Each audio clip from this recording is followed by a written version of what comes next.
26,000 চাকরি বাতিল হয়ে গেল। 2016 সালের শিক্ষক নিয়োগের প্যানেল খারিজ করল সুপ্রিম কোর্ট। 3 মাসের মধ্যে নতুন নিয়োগের কথা জানানো হলো।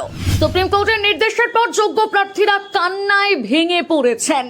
এসএসসি 2016 সালের শিক্ষক নিয়োগের পুরো প্যানেল বাতিল করে দিল সুপ্রিম কোর্ট। বৃহস্পতিবার প্রধান বিচারপতি সঞ্জীব খান্না এবং বিচারপতি সঞ্জয় কুমারের বেঞ্চ স্পষ্ট জানিয়েছে, গোটা নিয়োগ প্রক্রিয়ায় কারচুপি হয়েছে এবং এর কোনো বিশ্বাসযোগ্যতা নেই।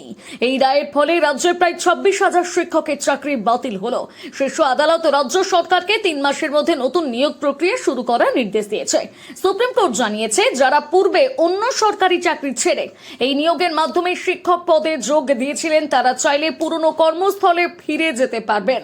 আদালতের রায়ে বলা হয়েছে, 2016 সালে নিয়োগের যোগ্য ও অযোগ্যদের বাছাই করা সম্ভব হয়নি। চাকরি হারানো প্রার্থীরা নতুন নিয়োগ প্রক্রিয়ায় অংশগ্রহণের জন্য আবেদন করতে পারবেন বলেও জানিয়েছে শীর্ষ আদালত। এর আগে কলকাতা হাইকোর্ট 2016 সালে পুরো নিয়োগ প্রক্রিয়া বাতিল করেছিল, যার ফলে 25,753 জনের চাকরি যায়। রাজ্য সরকার হাইকোর্টের এই রায়কে চ্যালেঞ্জ করে সুপ্রিম কোর্টের দ্বারস্থ হয়েছিল। দীর্ঘ শুনানির পর বুধবার সুপ্রিম কোর্ট জানায়, বৃহস্পতিবার সকাল 10:30টায় এই মামলার রায় ঘোষণা করা হবে। মামলার শুনানিতে একাধিক জটিলতা উঠে আসে।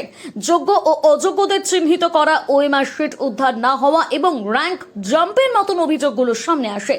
তদন্তকারী সংস্থা সিবিআই আদালতে জানায়, নিয়োগে ব্যাপক দুর্নীতি হয়েছে, এমনকি সাদা খাতা জমা দিয়েও অনেকে চাকরি পেয়েছেন। অন্যদিকে রাজ্য সরকার একসঙ্গে এত শিক্ষকের চাকরি বাতিলের ফলে রাজ্যের শিক্ষা ব্যবস্থা ভেঙে পড়ার আশঙ্কা প্রকাশ করেছেন।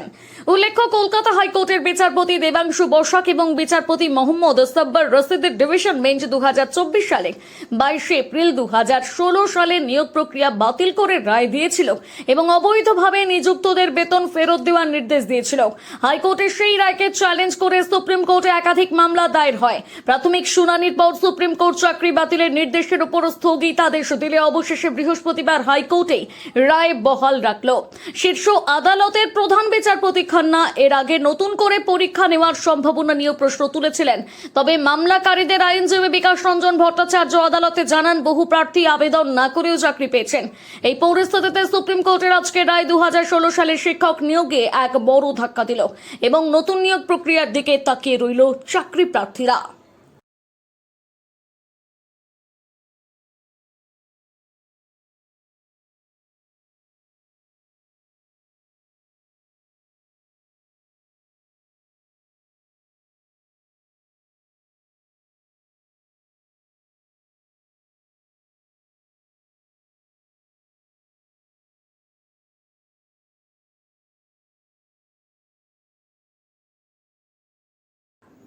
Bureau report, Bengal live.